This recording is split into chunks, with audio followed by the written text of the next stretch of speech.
만약에 이러한 버블이 계속 커지고 어느 순간 터지게 되면 이게 또 우리나라에 엄청난 위기를 가져올 수도 있다.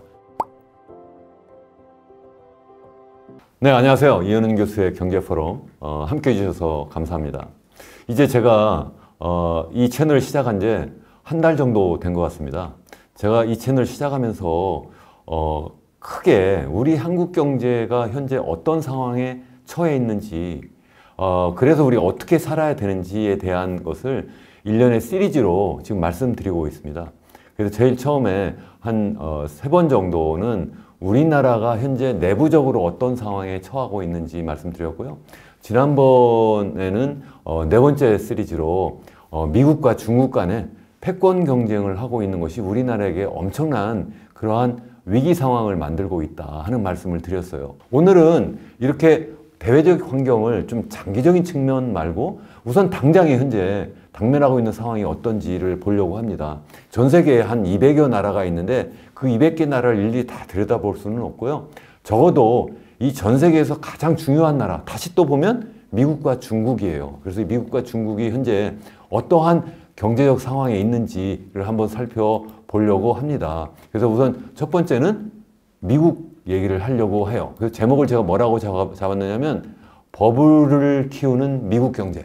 지금 현재 보면 미국은 상당히 좋은 것처럼 보이잖아요. 뭐 주식시장이 막 날아가고 있어요. 그리고 물가도 어느 정도 잡혀가는 것 같고, 그리고 여러 가지 보면 뭐 GDP 성장률이라든가 아니면 실업 이런 상황도 상당히 좋은 것 같이 보여요.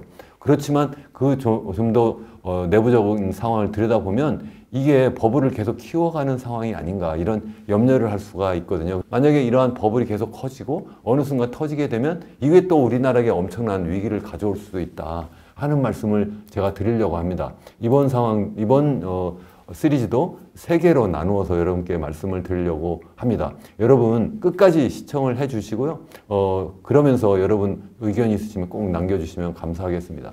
제가 좀 전에 전 세계에 한 200개 나라가 있다고 말씀드렸는데 특별히 미국과 중국이 중요하다고 말씀드린 이유는 우선 생각해 보면 인구로 봅시다. 인구로 보면요. 전 세계 80억 인구 정도 있잖아요. 80억 인구 중에 한 14억 인구가 중국에 살아요. 중국인이 14억이나 됩니다. 그리고 이제 두 번째 많은 인구를 갖고 있는 나라가 인도 정도인데 인도는 여러 가지 뭐 경제적인 측면에서는 상대적으로 뒤처지기 때문에 그 나라보다는 더 중요한 나라가 바로 미국이에요. 미국은 인구 규모로 보면 3번째. 그래서 중국이 한 14억 인구 정도 됐고 그리고 이제 인도가 비슷한 정도 규모예요. 한 14억 정도 인구가 됩니다. 어쩌면 조만간 이제는 아마 중국을 추월해서 인도가 단연코 1위 국가가 될 거예요. 그렇게 된 거는 이미 말씀드린 것처럼 중국의 인구가 이미 줄어들고 있거든요. 반대로 인도는 빠르게 인구가 늘어나고 있기 때문에. 그렇지만 인도는 아직 경제 규모의 측면에서 보면 전 세계에서 이렇게 크게 중요한 나라는 아니다.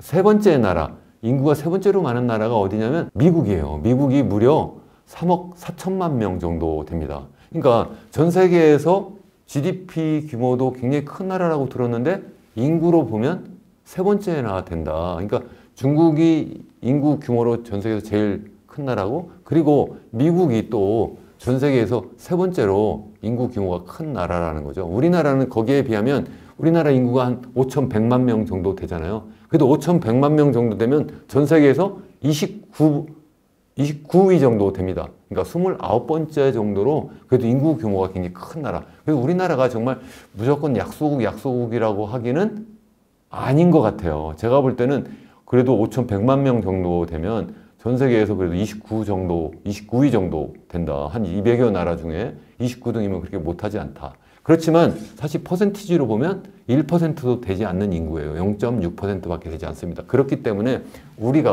우리끼리만 먹고 살기가 굉장히 힘들다. 전 세계로 나갈 수밖에 없다. 왜?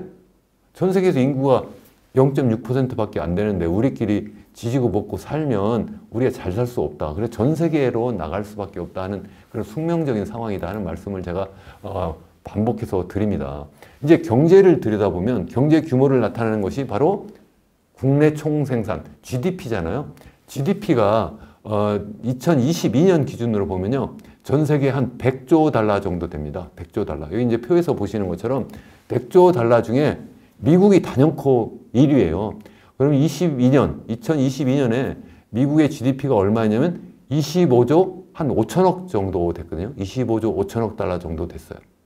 그 얘기는 뭐예요? 전 세계의 GDP가 100조 달러니까 미국의 GDP는 25조 5천억이라는 것은 바로 그냥 미국의 GDP가 25% 정도 된다. 이렇게 생각하시면 돼요. 그러니까 전 세계 경제의 4분의 1이 미국이다. 굉장히 중요한 나라라는 거죠.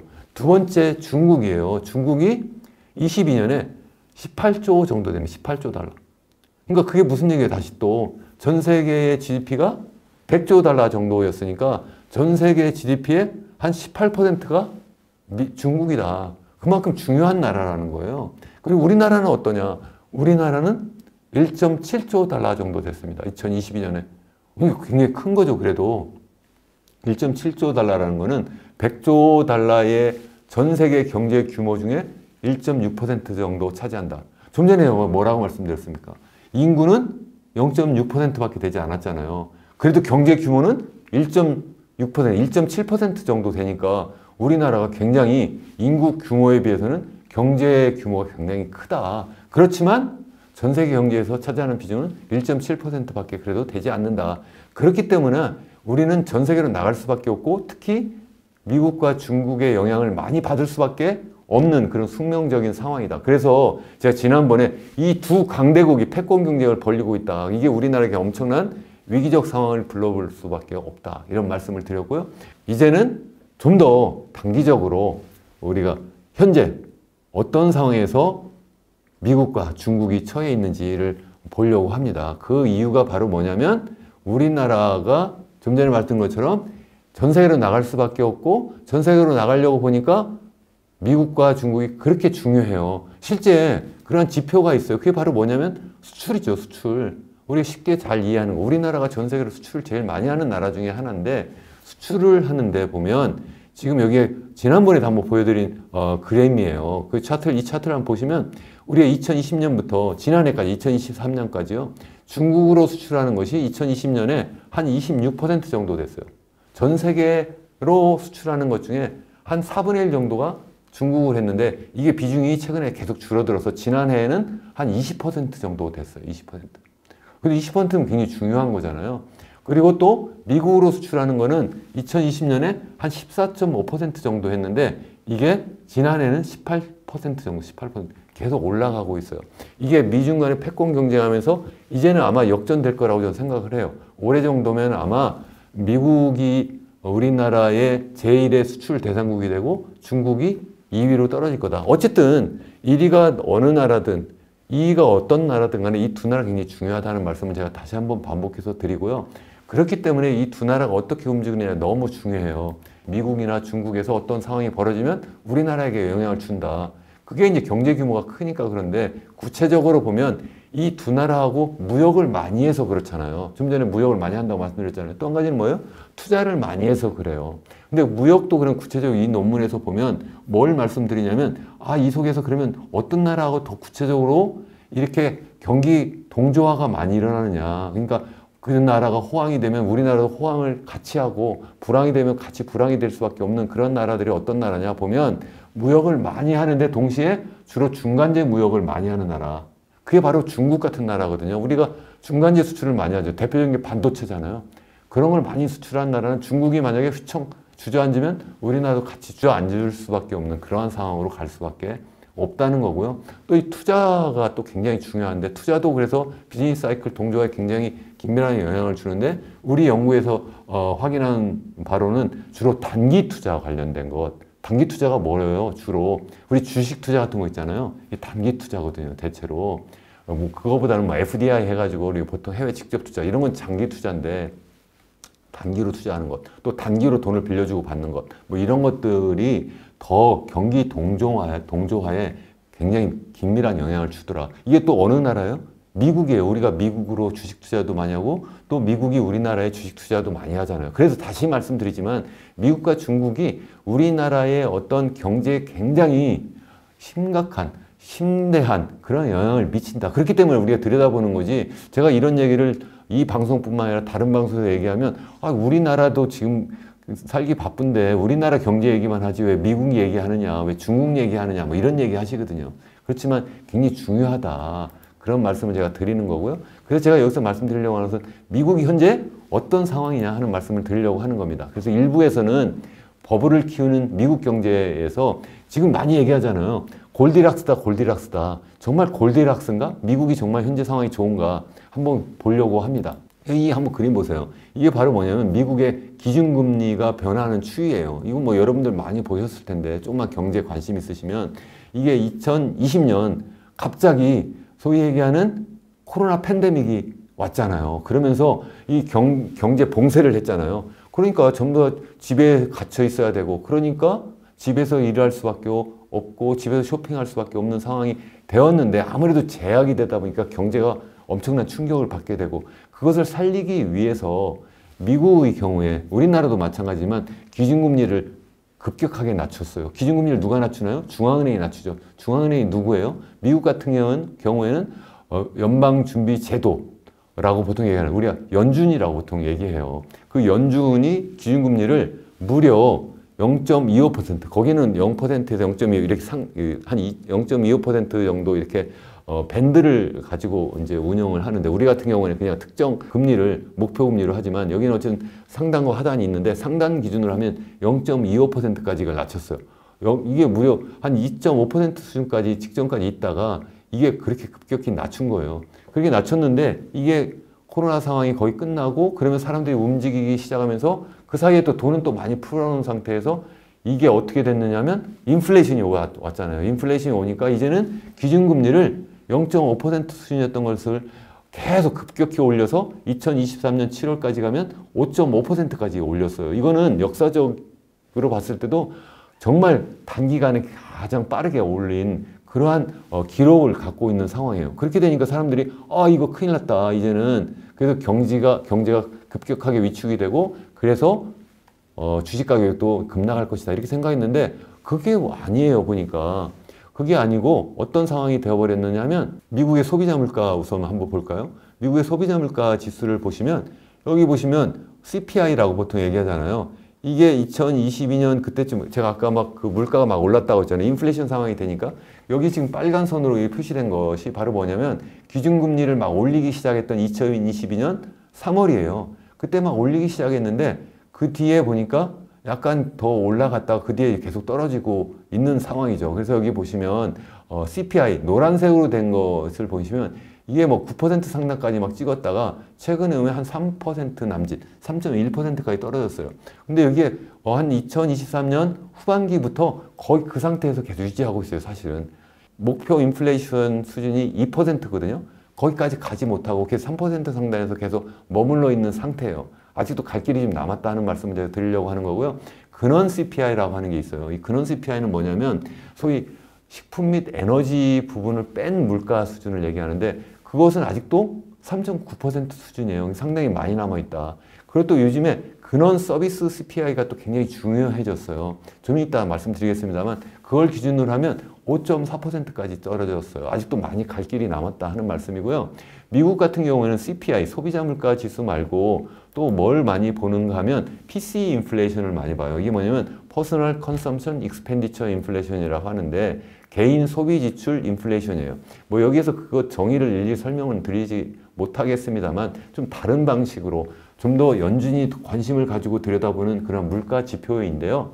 이 물가 지표로 봐도 이게 뭐 계속 상승했다가 여기서도 보시면 2022년 3월에 이제 금리를 막 올리기 시작했는데 얘를 이제 그 뒤에 잠깐 올랐다가 이게 떨어지기 시작을 이렇게 해요. 떨어지는데 아직도 지금 PCE가 한 2.4%까지 떨어졌지만 그런 PCE를 보면 한 2.8%까지 아직도 많이 올라 있는 상태고 특히 소위 얘기하는 서비스 PCE를 보면 3.9%까지 지금 가 있어요.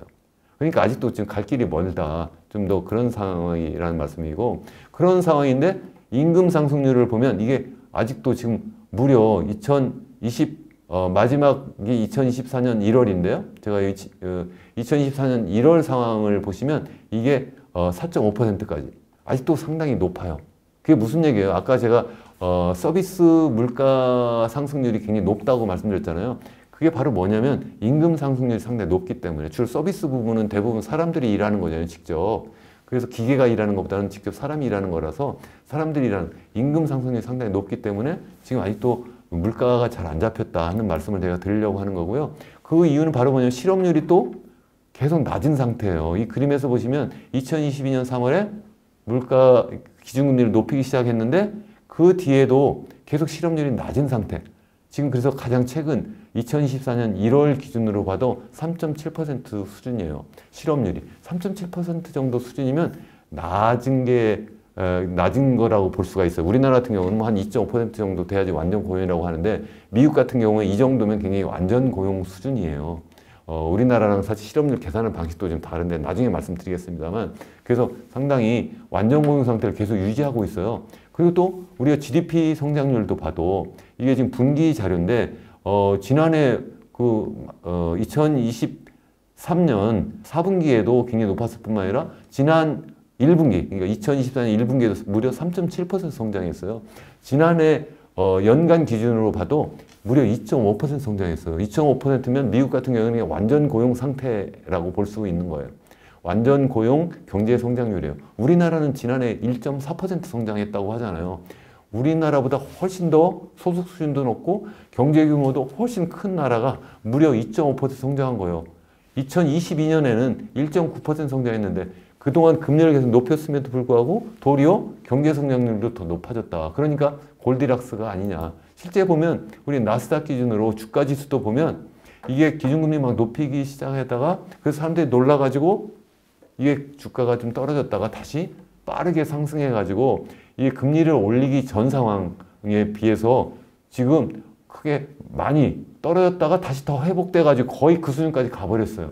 거의 지금 그 상태까지 지금 갔다. 그래서 지금 현재 상황이 골디락스인 것처럼 보인다 하는 말씀을 제가 일단 드립니다. 제가 그래서 여기까지 일단 말씀을 드리고요. 그 다음 편에서 그러면 이게 진짜 골디락스로 계속 갈 수 있는 건가 하는 말씀을 제가 드리려고 합니다. 여러분 시청해 주셔서 감사합니다.